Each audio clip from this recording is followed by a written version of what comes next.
देखकर बहुत कुछ सीख रही हैं। जैसे आज तो वो सुबह सुबह बेसुरे आलाप ले रही हैं। सा रे गा मा धा। माँ जी, सारे गामा पा धा नी सा होता है। अरे वो तो सब गाते हैं, ये मेरा स्टाइल है। आवाज तो कम कर लीजिए माँ जी, पर्दे फट जाएंगे कान के। ये कहो कि पर्दों में आग लग जाएगी। देखना, मेरी आवाज सुन के जज आग लगा देगी, आग लगा देगी, तू तो आग लगा देगी, ऐसा बोलेंगे। सरिता वहां से परेशान होकर चली जाती है और सास रियाज जारी रखती है। सा रे गा ओ, सा रे नाचो। तभी बाबूजी दुकान से लौटते हैं। अरे देव की, क्यों तानसेन बनी हुई है? कान से खून निकालोगी क्या? अरे क्या हुआ, रियाज तो करने दो मुझे। इसको रियाज बोलते हैं? ऐसा लग रहा है जैसे घोड़े हिना रहा है। घोड़े पे बैठ के ही बम्बई जाऊंगी मैं तो, जब जज साहब कहेंगे कि देवकी तुम मुंबई आ रही हो। जज साहब, वो अदालत वाले? अरे नहीं नहीं, बड़े लोग हैं, आप नहीं जानते हैं। ओ मैं तो छोड़ चली अपना ये देश, बम्बई मुझे प्यारा लगे। गाना गाती हुई देवकी चली जाती है और बाबूजी अपनी सरफिरी पत्नी के इस संगीत प्रेम की चर्चा करने बहू के पास चले जाते हैं।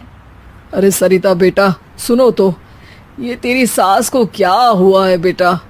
सुबह तो अच्छा भला छोड़कर गया था इसे। सिंगर बनेगी अब वो। सिंगिंग रियलिटी शो में जाने की सुबह से तैयारियां चल रही हैं इनकी। हाँ, अब तो कोयल के सुर मेंढक छेड़ेगा। हे भगवान, सद्बुद्धि दो इसे। इधर बाबूजी भगवान को कहते हैं और उधर राधा रानी प्रकट हो जाती है, देवकी की मोहल्ले की सबसे पक्की दोस्त। क्यों री देवकी, काहे इतना गला फाड़ रही है? कोई चीखने चिल्लाने का कंपटीशन है क्या? अरे ये देख, नया सिंगिंग शो, मैं भी गाऊंगी, हिंदुस्तान के दिलों की धड़कन बनूंगी। अरे इतना बेसुरा गा के दिलों की धड़कन नहीं, दिलों का अटैक बन जाएगी। इससे तो अच्छा है कि नाच ही ले। वैसे भी दिन भर मोहल्ले में नाचती तो रहती है तू, कभी इसके घर कभी उसके घर। देवकी को समझ में आ जाता है कि उसका गाना किसी को पसंद नहीं आ रहा। अगले दिन सरिता देखती है कि सास पैरों में घुंघरू बांध के नाच रही है। अरे माँ जी, क्या मंजुलिका बनी हुई है आज आप? अरे नाचने दे बहू, जब तक है जान जाने जहां मैं नाचूंगी। अरे माँ जी, अभी जान निकल जाएगी, इतनी जोर से नाचेंगी तो। अरे अरे क्या कर रही हो? अरे दिख नहीं रहा, डांस कर रही हूँ। अरे जैसी तुम्हारी हरकत है, तुमको तो नागिन डांस करना चाहिए। वो भी करूंगी, भांगड़ा भी करूंगी, देखना जज मुझे देख के स्टैंडिंग ओवेशन देंगे। हाँ, स्टैंडिंग ओवेशन तो देंगे ही, ताकि खड़े होकर वहां से भाग सके तुम्हारा डांस देखकर। अरे कुछ ढंग की चीज करो, ये रोज क्या नया शुरू कर देती हो? सास को लगता है कि उसका डांस का सीन भी बिगड़ गया। अब वो टीवी देख के कोई और कलाकारी ढूंढने लगती है। तभी उसे टीवी पर खतरों के खतरनाक खिलाड़ी शो दिखता है, जिसमें लोग अलग अलग स्टंट करते हैं। बस देवकी को नया काम मिल जाता है। अगले दिन सुबह देवकी डंबल लेकर कसरत करने लगती है। माँ जी, ये क्या कर रहे हैं आप? अरे खरी जैसे बनकर खलबली मचा दूंगी। कल मैंने खतरों के खतरनाक खिलाड़ी देखा और सोच लिया कि मुझे वही जाना है। हाँ बस।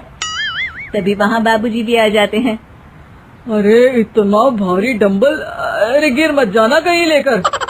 अरे चुप करो, तुमसे कुछ नहीं होता इसका मतलब ऐसा नहीं कि मुझसे भी कुछ नहीं होगा। मैं तो खतरों के खतरनाक खिलाड़ी में जाने वाली हूँ। हाँ, मैं तो इस शो में तभी गया था जब तुमसे शादी हुई थी।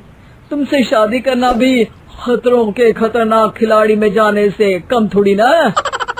अब चुप भी रहिए। अरे बहू, वो भारी वाला डंबल उठाकर ला तो। अरे ना माँ जी, आप संभाल नहीं पाओगी।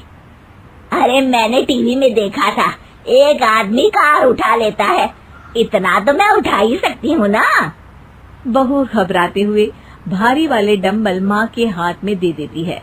जैसे ही माँ दोनों हाथ ऊपर करती है, पूरे शरीर का बैलेंस बिगड़ जाता है और वो पीछे की तरफ गिर जाती है।